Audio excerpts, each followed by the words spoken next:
Alright, today let's look at the market revolution.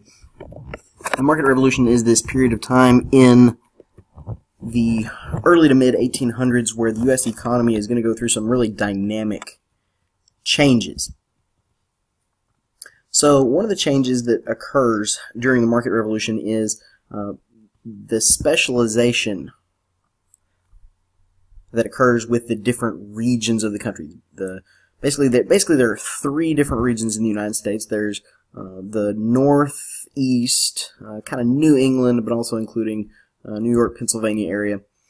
The South, which would be Maryland down to Georgia, and then kind of cutting back down toward Mississippi and Alabama. And the West, and really that's going to be kind of the old Northwest, the Ohio Valley area over into Minnesota, Iowa, that region. And what happens during the market revolution is you have these three different regions of the country, and they're each basically going to start to specialize in some kind of different economic activity or some different version of the same economic activity. And even though they're different, it's important to remember that these three sections were still connected. They needed each other. In fact, as they would continue to specialize and become more different from each other, they needed each other even more, and we'll talk about that here in just a little bit. Okay, so we'll start with the Northeast. That's going to be where most of what we think of as the Industrial Revolution takes place. So the Northeast included New York, Pennsylvania, New Jersey, and New England. And if you remember, during the colonial era, that was where some of the first large cities grew. That was where there was some manufacturing, a little bit of manufacturing. It was also a center of trade. Well, it continues to be that, because that is kind of where the money was during the colonial era and after the Revolution. It continues to be the center of trade and commerce and banking. But throughout the 1800s, they're going to see more and more manufacturing, more and more industry. And after 1800, there's this huge expansion in the industrial sector of the economy and in the manufacturing sector of the economy, driven by that early industrial revolution. It actually began in the textile industry, so the creation of cloth and thread. That's the textile industry. The way manufacturing had been in the United States, for the most part, it followed this pattern here. A business, there weren't a whole lot of what we would think of as businesses. There were small scale businesses, not that many employees. As they started to grow, some of those businesses, what they started doing was contracting with individuals and contracting with households. And what they would do is they would bring raw materials to the individual households. So if we're using the textile industry kind of as our example, they would bring the fibers, the wool, or maybe the cotton to a woman who knew how to spin thread. And so the raw wool, especially, was brought to a household. The woman of the house who is earning extra income for the family, she then takes that wool and spins it into thread. And then what she would do is then take that finished product on a specific day of the week, and whatever was finished, she would put it out, put it outside. And so the businesses would come up and they would pick up the finished product. Whether you're talking about thread or completed clothing articles, whatever. The problem with this is it is very, very inefficient. You're doing this inside of your house. You have, how many other 100 or 1,000 other things that you have to do during the day in your house. You are cooking, you are cleaning, you are taking care of kids, regardless of who is doing the work, whether it's older daughters or the wife, the husband could even do some of these things maybe. And so you're distracted. And so this is horribly inefficient. Well, in the early 1800s, businesses and industrialists start to figure out that they could come up with a better system. And what they introduced was something we call the Lowell System. We call it the Lowell System because of where it started. A little town called Lowell, Massachusetts. What happened is, the first, what we would think of as real factories, were built in the United States. Some investors decided they could build a large building. It is in the textile industry, so we're talking looms and spinning wheels, all in huge rooms that they were then going to staff with employees. And what they did is they went out to the countryside looking for workers, and they hired these people to move to Lowell, to move basically right next door to the factories. Okay? Most of the original workers in the Lowell factories were young women, somewhere between the ages of 17 and 25.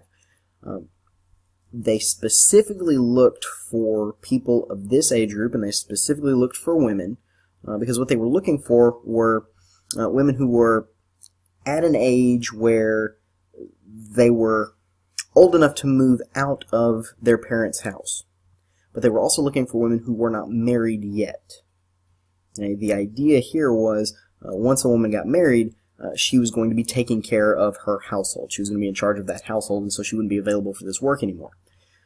So the way they're able to sell this to the women is, look, this will give you a little bit of time to get some independence.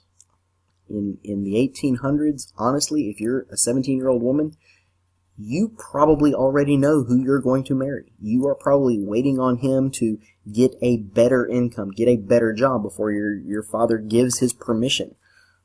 Understand, this is the 1800s. This is a different time. And so they would, tell these women, look, you can earn some income. This is a good thing for your parents, especially if you're kind of the oldest child, because you can use some of that income and send it back to mom and dad who, live on a farm and income may not be that good. And by the time you're 25, once you hit 25, you're probably going to be married. And at that point, you'll probably move back to the farm area. Your husband was probably a farmer. And so they focused on this. Now, the parents may not be just excited about sending their daughters off, to the city of Lowell. So what the factory owners did is they built dorms next to the factories. And so kind of the deal with the parents was, look, we're going to bring your daughter in, and we're going to give her a place to live. We're going to give her a job. But more than that, they also said we're going to have a strict set of rules and regulations that the girls have to follow. Because one of the things that the guys that ran Lowell were afraid of was getting a bad reputation. Women who are supposed to be engaged move to Lowell and, meet another guy and break up with their fiance and run off with, the guy running the factory floor. So there were these really strict rules they had to follow. There was mandatory church attendance. There were curfews. If you were not in the dorm by a certain time, you could be fired. Relationships between the men who were going to be kind of the floor managers and the women working there were forbidden. Both of you could be fired because they didn't want that horrible reputation, which would cause parents to say, no, we're not going to allow our daughter to move off there. Now, the Lowell system proved to be a successful model, and because of that, the factory system is going to grow and expand. More people will try it in different areas with different product. And as that happened, there became more and more an emphasis on just producing the product, just get the product created. Because a lot of this is going to be in the early stages of what we would call automation. You didn't necessarily have to know everything you needed to know 5 years before how to produce this product. And so that was also kind of a bad thing because there was less of an emphasis on the need for artisans and craftsmen, what we might today call skilled workers, people who were trained and people who had a special talent and skill. because of that, these people, these artisans, are going to see their ability to earn wages go down. Why would I pay you, an artisan, so much money when I can get some unskilled people to come in, work in a factory, and I can pay them a lot less? So that is one of the downsides to it. There's something else in this expansion called the Rhode Island system. Obviously, it started in Rhode Island. Pretty much exactly like the Lowell system, only instead of hiring only the young women, they will figure out a way to hire entire families. So you had the husband working, the wife working, and then even the children. They would find things for the children to do. A 5-year-old can push a broom and sweep up. And so then you have the entire family earning an income, pooling their resources. The growth of the factories and the growth of the industry was also aided by what are called interchangeable parts. The little parts of the machine that if one of them breaks, you can just reach into a box, pull out a replacement part, and slip it back in there. These were developed by this guy you may have heard of before, Eli Whitney. We'll see him in just a second somewhere else. Eli Whitney first demonstrated the potential of interchangeable parts with a contract that he got with the U.S. Army to make rifles. All rifles before interchangeable parts were handmade, custom made, and so if something like the trigger on the rifle broke, the entire rifle was now useless, because you would have to go in and not only handcraft the trigger, but handcraft it to fit that specific gun. Eli Whitney developed machines and drills and presses that would create the same product with the same specifications every single time, so that any of those parts could be put together, and then you could take any one part off of the gun, put in a new part that you had maybe just created, and it would work just like it was supposed to fit that gun, because it was. Right? And once he demonstrates the feasibility of this, then again, more people start adopting this, and more people start introducing this.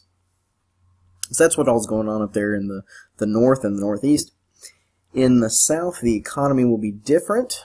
In the south, the emphasis was starting in the late 1700s. The emphasis moved to cotton. It had been tobacco. There was indigo involved. By the end of the 1700s, it is moving to cotton. And by the time we get to the Civil War, the South will refer to it as King Cotton. Cotton is king. This is our bread and butter. This is how we are going to make a living. This is what our economy will be based on.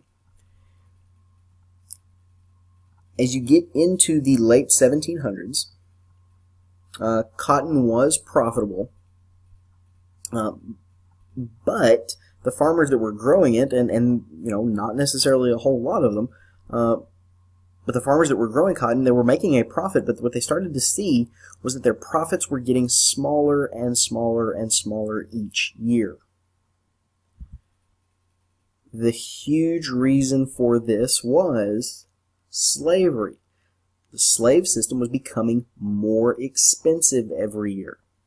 So as more people start to grow cotton, there's more competition, so that's going to start to lower prices, but then the costs of slave ownership started to go up. And we'll talk more about this later in the semester and what that meant for the South. But in 1793, here comes Eli Whitney again. He's going to invent this machine called the cotton gin. So the problem with cotton is the seeds are inside the cotton boll. And all the cotton fibers that we think of actually hold those seeds in place. So the problem with the cotton is the inefficient part of cotton production is you have to clean it. You have to pull out all the dead leaves, all the husks, and then all the seeds.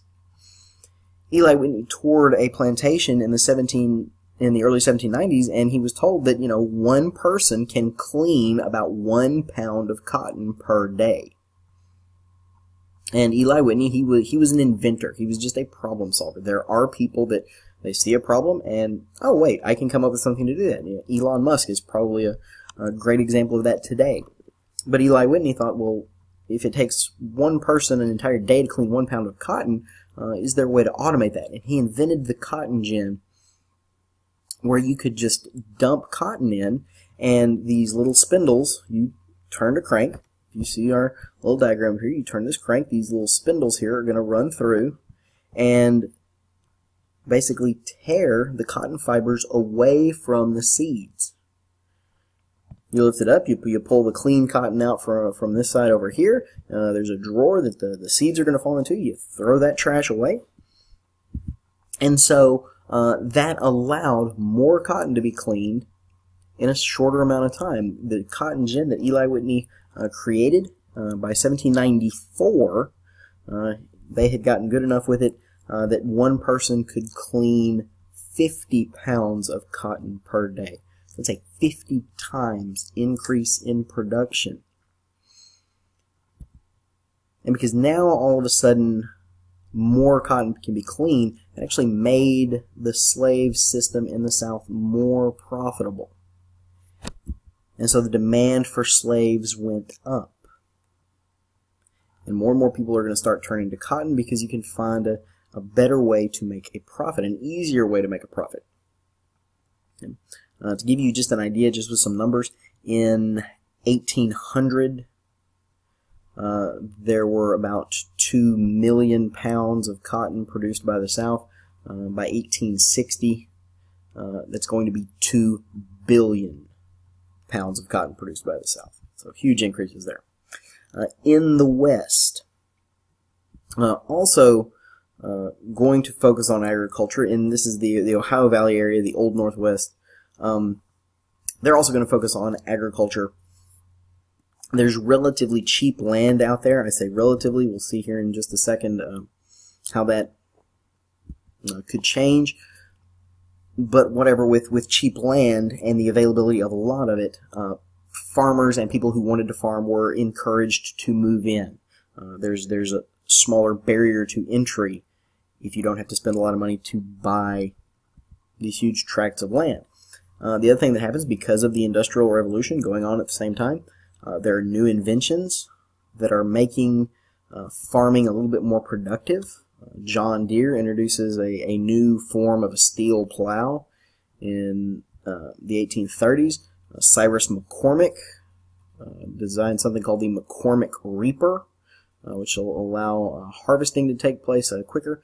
There's also mechanical seed drills that will you strap to a horse. The horse starts to pull it. It drills a hole in the ground and then drops a seed in there, and you can adjust it depending on what kind of crops you're planting so that it drills the seed holes a specific and a set number of inches apart from each other, and it drills it the perfect depth, the perfect distance from each other every single time. Automating all of it makes planting and harvesting and tilling and just farming in general way more efficient, way more easy. And in the West, unlike the South where they focused on the cash crop of cotton, the West is going to start focusing on staple crops, so corn, wheat. And the reason that's important is because of the interconnection that existed within these three groups, within these three regions. Okay? The West is basically going to be the breadbasket of the country. They feed the South. They feed the workers in the factories in the North. The South, the slaves in the South, will produce the cotton that is then sent to the North, to the textile mills, to be turned into the clothing and everything else that is worn by people in the West, people in the South, the people in the North. Okay? In the North, those factories, those that is industrial plants, are going to produce the new plows, the new seed drills that are going to be used not only in the West but also in the South to plant the seeds for whatever crop it is they're growing. So even though each region is specializing in something, they're also interconnected. So that's that interconnection between the three groups, the three regions. Now, even though they're connected, and even though we're going to talk later in class about this period of nationalism and the idea of the United States coming together, you also see the beginnings of something called sectionalism. Okay?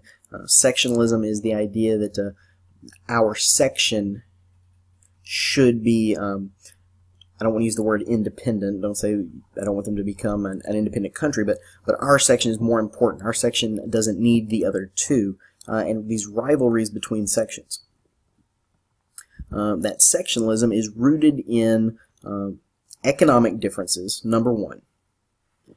The northern industrial economy versus the western and southern agricultural economy.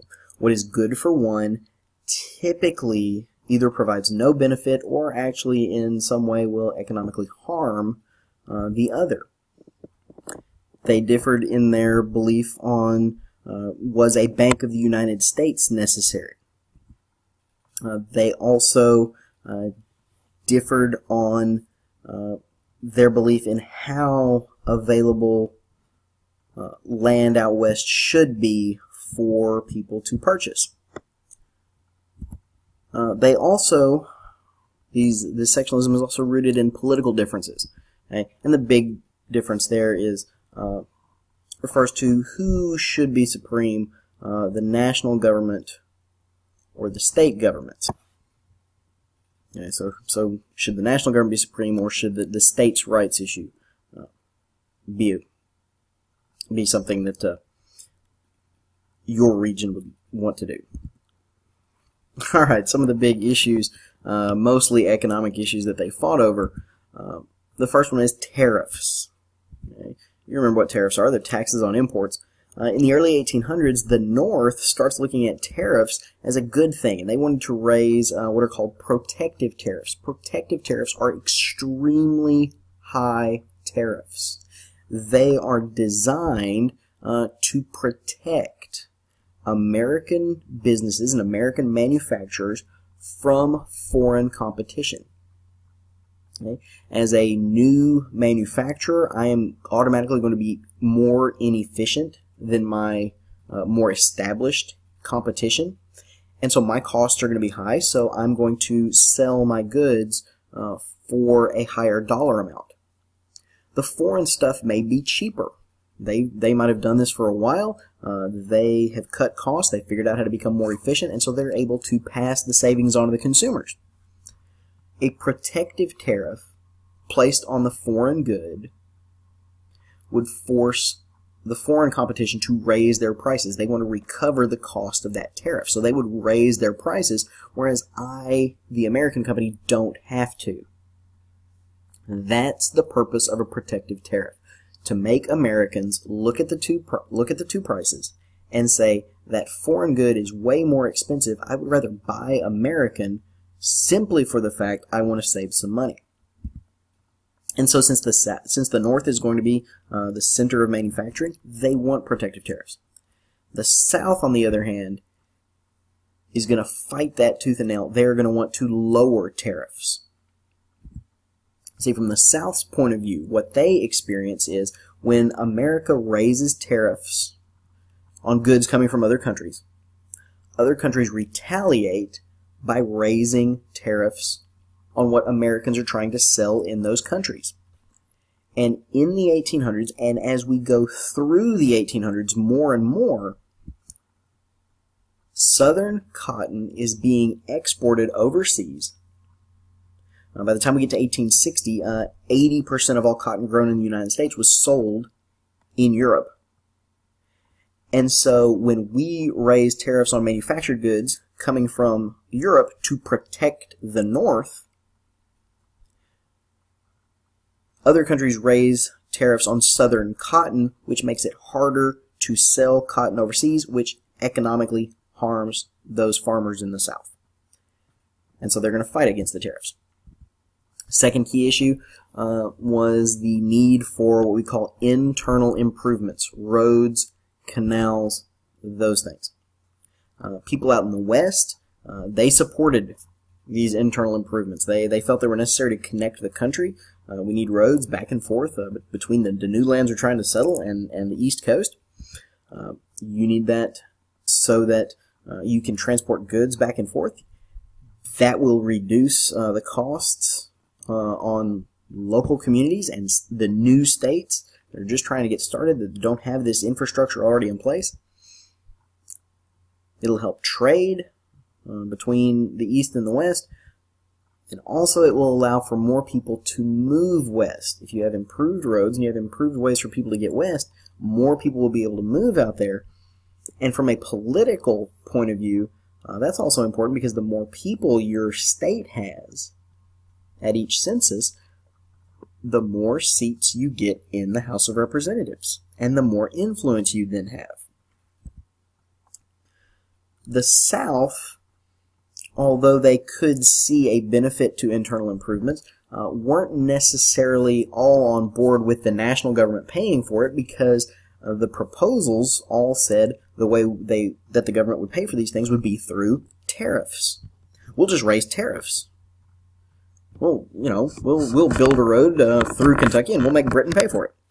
And the South said, yeah, but if we raise tariffs, the other countries are going to raise tariffs on southern cotton. And so instead of raising, if we want to do this, okay, but instead of raising tariffs, why don't we do it by selling more land out west? And selling that land out west was another issue, okay? Because the people that live out west, they want to encourage people to move out there, and so they want to sell the land for really cheap. Okay? The cheaper, the better. The more people that can afford to buy land, the more people will move. There's more migration. There's more people more representatives will get in Congress. The South wants to see the price of the land out west raised. They felt that the reason that was a good idea was because if we want to pay for things and we need money, instead of using tariffs, let's just sell the land for more money. Then we don't have to raise tariffs. That'll protect the South. The North also wanted to keep the land out west a little bit more expensive. Okay? They're looking at it from a different point of view. They're looking at it basically from the opposite point of view of the West. Okay? Cheap land encourages people to move. But if I'm in the North, and think of it as too many people here, that's good for me. Because the more people that live in my area, the more choice I, as the employer, have over who do I give a job to. As people are able to move west, that reduces the available employees. And so, all of a sudden, if you are the only person without a job, and I say, look, I've got 2 job openings, I need somebody to take it, all of a sudden the person looking for the job has the power. You have to pick me, therefore I want this salary. If you sell cheap land out west, that's what's going to happen in the northern mind. They prefer the land to be more expensive because then people can't afford to move west. You have a lot of unemployed people, and I walk in and say, all right, I have 1 job and there are 10 applicants. As an employer, I'm going to hire the person that will work for the least amount. So cheap land causes people to move. When people move, the cost of labor in the original area goes up. A fourth issue, which we will continue to talk about throughout the semester, was slavery. Okay. The South, of course, said slavery had to be protected. It must be protected by law. They felt it was an economic necessity. They had to have it. In the short run, yes, converting from a slave economy to a free economy would have been economically traumatic. In the long run, it would have been beneficial, but the South didn't see it that way. The North, after the Revolution, is going to start taking steps to abolish slavery. Different steps, different ways, different time periods, but basically the North decided slavery must be abolished. And here we talk about the West. Okay? We will talk about this thing called the Missouri Compromise that draws a line across the United States. basically the history of this country, as people moved west, they did exactly that. They moved straight west. They didn't crisscross. Oh, well, I started out living in New York, and I'm going to move down to Mississippi. No, they went from New York to Illinois to Iowa. And so they brought their ideas on slavery and abolition with them. So here, when we talk about slavery, we just talk about a North and a South. And so the North felt that slavery needed to be abolished. Their main reasons are going to be political and economic. The political point of view was abolishing slavery would limit the power of what they called the slaveocracy. The slaveocracy were the big, huge plantation owners who controlled everything in the South, including politics. And so they sent their people to Congress, and they served in Congress for very long periods of time, and they were able to establish some political dominance in Congress because of that. The other thing that the North argues is that slave labor hurt free labor. And by free labor, we mean people who are going to work for a wage. And that is true. If you were in the South and you were looking for work, not only are you competing against other unemployed people, you're also competing against a slave system. Okay? And whereas I want to work and I want to earn enough money to feed myself, clothe myself, house myself, and have some fun, a slave owner has to pay for his slave to have food, to have shelter, to have clothing. He does not have to pay for his slave to have fun. He can automatically save money by purchasing a slave. And so that hurts free labor. And ultimately it did hurt labor in the South, as people in the South start figuring out, wait a minute, if I want to be able to make a living, I'm going to have to go to the North. And I'm going to have to move out of here. And so there were several ways that ended up hurting the South. Last little thing here in our market revolution, we need to talk real quickly about the transportation revolution that goes on as part of this. In the Northeast and the Northwest, rivers provided the transportation network. And at first, that was you could send stuff down the river, but you couldn't get anything back up. When they developed the steamboat in the early 1800s, that allows for travel back upriver and is totally going to revolutionize the transportation network there. We will start building these things that are called canals also. Okay? You know what canals are. They're man-made waterways. In 1825, New York opened this canal called the Erie Canal. It was a huge project, and we say that this touched off what we call the Canal Era. The Canal Era lasted from roughly 1825 to 1840, where states and localities start building canals all over the place to connect these different waterways. The Erie Canal connected the Great Lakes with the Hudson River, and the Hudson River flows all the way down to New York City. So, if you're living in the Great Lakes area prior to this, your only transportation, your rivers, connects to the Mississippi and then down to New Orleans. Now, all of a sudden, if you can just get your goods to the Great Lakes, all the Great Lakes are interconnected. And so you can put your goods on a boat there, sail them through the Great Lakes, hit the Erie Canal, run across the Erie Canal to the Hudson River, down to New York City, and New York became the most important port in the United States. We also have some new designs in sailing ships. Probably the most important is this thing called the clipper ship.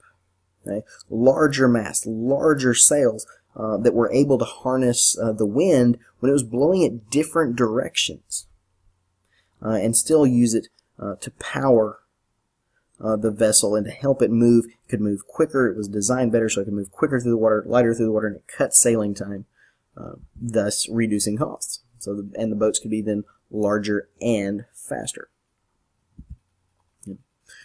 Finally, and we don't have to worry about transitions here, we also are going to have private companies build turnpikes and toll roads. Private companies would build these roads and bridges, but then they would charge you a fee in order to use it.